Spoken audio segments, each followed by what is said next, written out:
আমি সাথে চ্যানেলে ওয়েলকাম ব্যাক। যারা নতুন আছো তারা পাশে থাকা বেল আইডিটা বাজিয়ে পাশে থেকো, যাতে আমার নতুন ভিডিও যাওয়ার সাথে সাথে তোমাদের কাছে নোটিফিকেশন যায়। আর যারা পুরনো আছো তারা তো লাইক কমেন্ট শেয়ার অবশ্যই করবে। তো আজকের ব্লগটা এখান থেকে স্টার্ট, কেউ স্কিপ করবে না, সবাই দেখতে থাকো।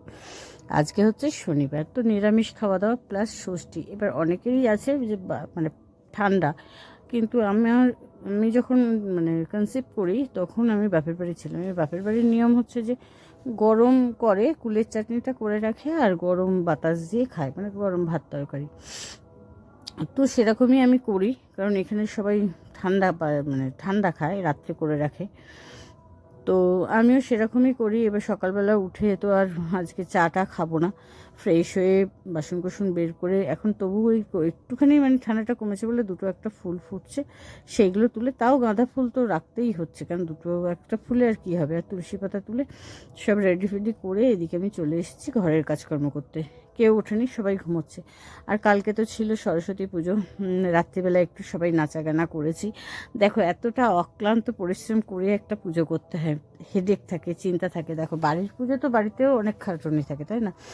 আর রাস্তায় করতে গেলে কি সেই সব জিনিস নিয়ে যাওয়া নিয়ে আসা, ফাঁকা জায়গায় করতে গেলে তো এগুলোই হয়।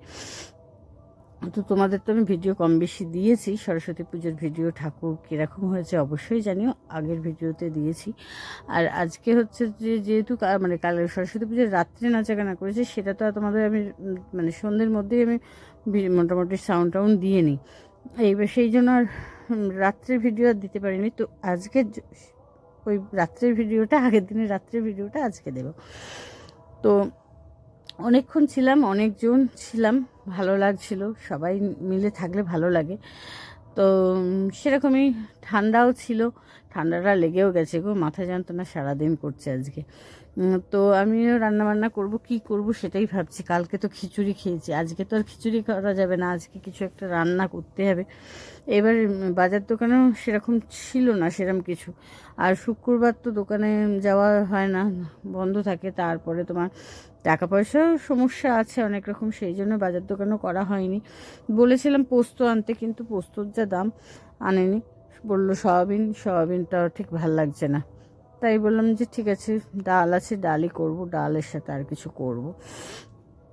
তো সেরকমই আমি কখন চান করব, পুজো করব, তারপরে পুজো দেবো। হ্যাঁ, তো সেরকমই চিন্তাভাবনা চলছে যে কি করব। আবার সবাই ধরেছে কালকে রাত্রে যে পিকনিক হবে একটা। এবার পিকনিক কী বলো তো, যদি সেরকম অ্যামাউন্ট থাকতো তাহলে করাই যেত, কিন্তু সেরকম টাকা পয়সা নেই। এবার অন্য বারে হয়, আমাদের একটা দেওর আছে, সে চাকরি করে, ঠাকুর দেয়, সেই জন্য ঠাকুরের টাকাটা আমাদের এক্সেস থাকে। কিন্তু পিকনিক করতে গেলে তো সবাই বলছে যে না, দিয়েই করবো, না সবাই দেবে।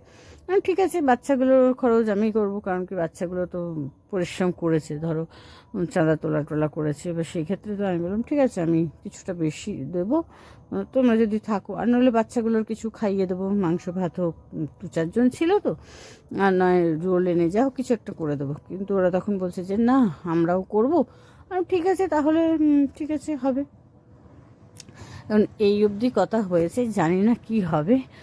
তো সবথেকে বড় কথা হচ্ছে আমি এই আজকের দিনে পুজো দিই, আর পুজো দিই, আর হচ্ছে শিলের ওপর কাপড় ছুপে দিই, হলুদ সাদা ধুতি ছেঁড়া, যেগুলো ধুতি হয় নতুন কাপড়, সেই কাপড় হলুদ জলে চুবিয়ে শিলের ওখানে দিই। আর 2 জোড়া কড়াইশুঁটি, জোড়া কুল, এগুলো দিই। তো আমি সেটাই করি, আর একটু পুজো দিই, শীতলা মাকে একটু পুজো দিয়ে আসি, 7 সুতো দিয়ে আসি। তারপরে এসে সেই প্রসাদ আনার পরে আমি জল খাই, কারণ যেহেতু আমি ষষ্ঠীটা গরম করে ফেলেছি, সেই জন্য একটু পুজোটা না দিলে শান্তি হয় না। কিন্তু এদিকের লোকেরা পুজো দেয় না, যেমন আমাদের বাপের বাড়িতে দেখতাম, বা অনেক জায়গায় দেখি যে ষষ্ঠীর দিন, দুর্গা ষষ্ঠীতেও পুজো দিতে যায়, কিন্তু এখানে ষষ্ঠীর দিন কেউ পুজো দিতে যায় না, ওই অষ্টমীর দিনই যায়, আমার শ্বশুরবাড়ি এলাকা। তো আমি যাই, ষষ্ঠীর দিনটা ওখানে যাওয়া হয় না, বাট এই পুজোটা আমি শীতলা পুজোটা করি। তো পুজো ছেলেকে দিয়ে পাঠালাম, কিন্তু সেখানে ব্রাহ্মণ নেই সেই মন্দিরে। কখন আমাদের পাশের যে মন্দিরটা আছে সেটাতে যে কখন ব্রাহ্মণ আসবে জানি না। আর এদিকে দেখতেই পেলে কতটা বাসন, কালকে কিছুটা ঠাকুরের বাসন মেজেছি, সব বাসন আমার ওখান থেকে গিয়েছিল, সেই জন্য ঘরের ঠাকুরের পুজো করে আমি সব বাসনগুলো বের করলাম মাজবো বলে। আর মেজে ঘষে না তুললে তো হবে না, দেখো একা হাতে সবটা করতে হবে। আর আজকে যেহেতু রান্নাবান্না সেরকম ঝামেলা নেই, আর বিসর্জন করব কালকে। কারণ আজকে শনিবার আর একটা দিন তো থাকেই মা, তো কালকে বিজয়া করব, রবিবারটাই বিজয়া করব। তো এদিকে আমি ভাত আর আলু সিদ্ধ বসিয়ে দিলাম, ওদিকে ডাল বসিয়েছি।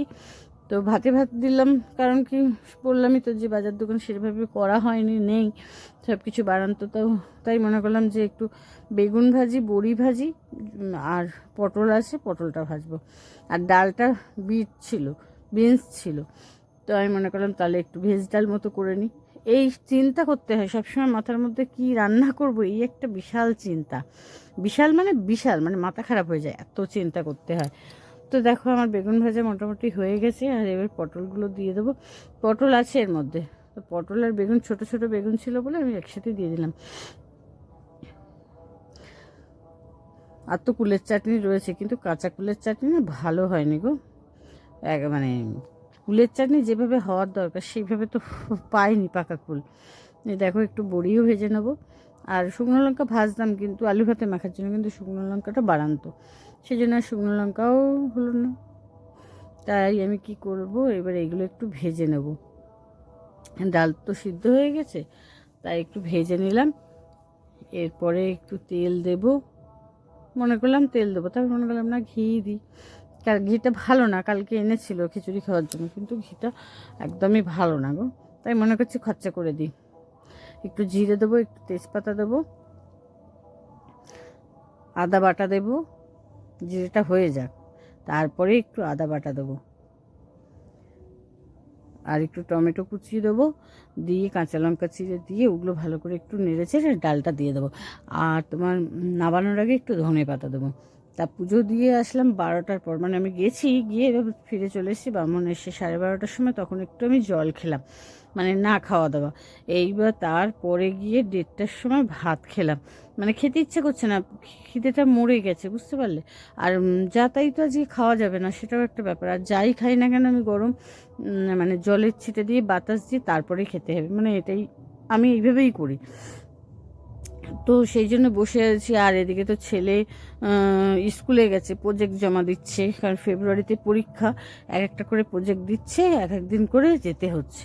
একসাথে প্রজেক্টগুলো রেডি করে নিয়ে যাবে তা হবে না, ম্যাডামরা মানে স্যার ম্যাডামরা খেপে খেপে প্রজেক্ট দিচ্ছে।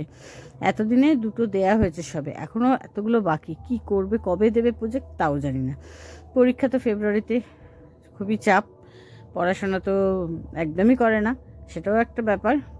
তো চান করে উঠে চুল আঁচড়ানো, সিঁদুর পরা ওইসব কিছুই করে নি, এদিকে বাসন মাজতে বসে গেছিলাম পুজোটা করে উঠেই, আর কারেন্ট ছিল না অনেকক্ষণ, এই সব সমস্যা চলছে।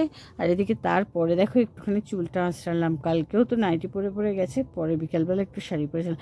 আর কালকে রাত্রে একটুখানি ভিডিও আমি তুলে ধরেছি তোমাদের সাথে, দেখো সবাই নাচানাচি করছি। তো সবাই ভালো থেকো, সুস্থ থেকো, ভালো রেখো, একে অপরের পাশে অবশ্যই অবশ্যই থেকো।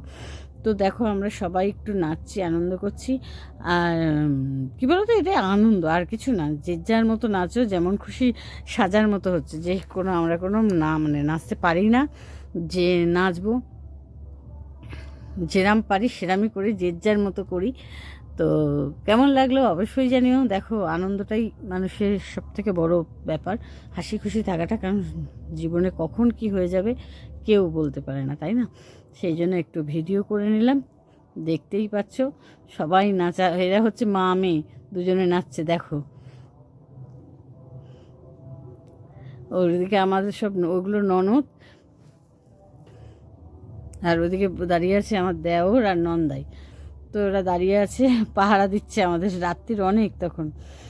তা কি করব, কিছু তো করতে হবে, বক্স এনেছি, একটু না নাচা গানা করলে হয়।